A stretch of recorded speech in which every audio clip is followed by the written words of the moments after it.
Rrugët nuk janë mundësi për oligarkët, siç po bëhet Shqipëri, jo vetëm për tendra, po flasim për tollat, për tarifat. Dhe sistemi rrugor është bllokuar i gjithi sipas me një lloj planifikimi të tillë, ndoshta edhe 20 vjeçar, që rrugë kryesore të mos ndërtohen, të torturohen njerëzit, makinat, turistët, gjithçfarë, dhe në një moment që tortura arrin maksimum, ti thua e dhash koncesion. Dhe jep koncesion dhe qytetarët janë aq të torturuar sa e pranojnë të paguajnë ato 2.5 euro për një rrugë të re. Po kjo që thoni është shumë e rrezikshme në disa faktorë. Jo vetëm që shton shumë barën e familjeve shqiptare, dhe duhet të thënë që shqiptarët marrin vetëm 1/4 të ardhurave të qytetarëve europian, ndërkohë që kanë 108% të shpenzimeve të ushqimeve, ndërkohë që kanë shpenzime shumë të mëdha, por edhe turizmin, e cila është flagship apo është. Jo vetëm ajo, po do të kemi parasysh që këtu turist me rrugë pa rrugë nuk kemi taksat më të larta në rajon për rrugët, për karburantët, taksat më të larta në rajon, jo vetëm kjo, po taksat përdoren për shpenzime të tjera. Jo vetëm kjo, po ne paguajmë taksat e rrugëve të Maqedonisë, ne paguajmë taksat e rrugëve të Kosovës, ne paguajmë taksat e rrugëve të Malit të Zi, sepse shqiptarët blejnë karburant atje. Dhe duke blerë karburant atje, ne mund të themi ndoshta që karburanti që blejnë shqiptarët në Maqedoni mund të jetë 5% e karburantit gjithë Maqedonisë, po flasim për zonën e Korçës, po Gadezit.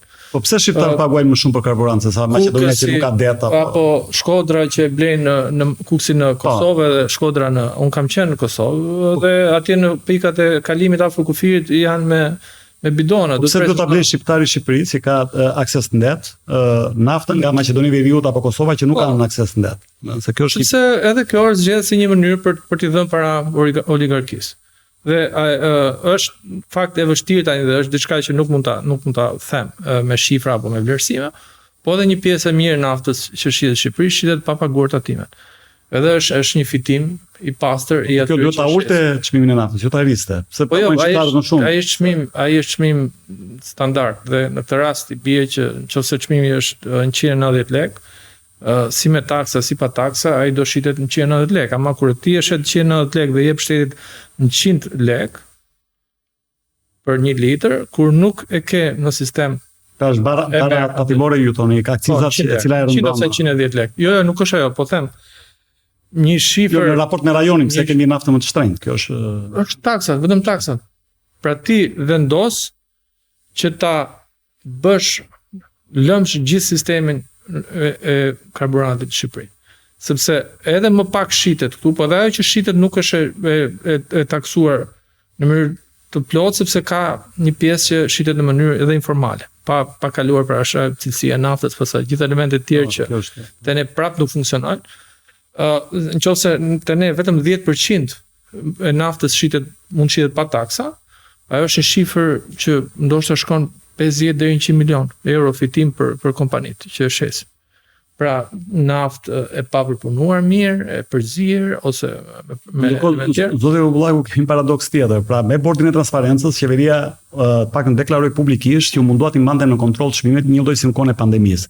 Tani me ikjen e bordit të transparencës, pas mbledhjen e tij, kemi parë një situatë të ditëve të fundit që nafta po arrin me shpejtësi te 200 lekë për litër. Pra duke reflektuar situatën gjeopolitike në Hormuz. Tani më mirë me bord apo pa bord? Me kontroll çmimesh apo pa kontroll çmimesh?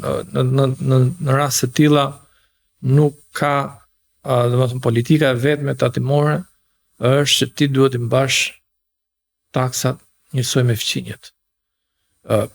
Prandaj dhe Bashkimi Evropian ka gjithë këto direktiva harmonizimi dhe në fushën tatimore. Nuk është se vendosin në mënyrë konstante çmime, ama edhe për akcizat e karburanteve, për akcizat e cigareve, sidomos për cigaret për shembull kanë element të harmonizimit në mënyrë që të mos ketë dallime shumë ndaja për shembull mes Norvegjisë ose Suedisë apo Danimarkës dhe Gjermanisë, të tjerë mbahen për të mos krijuar këtë.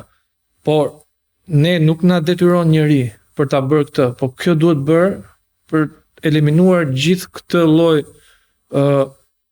torture këtu të qytetarëve të zonave kufitare që duhet shkojnë në Maqedoni apo në Kosovë apo Malzi për të marrë naftën që këtu edhe shitet më shtrenjtë, po edhe ajo që shitet më shtrenjtë ti nuk ke garanci që 100% është në taksat e shtetit.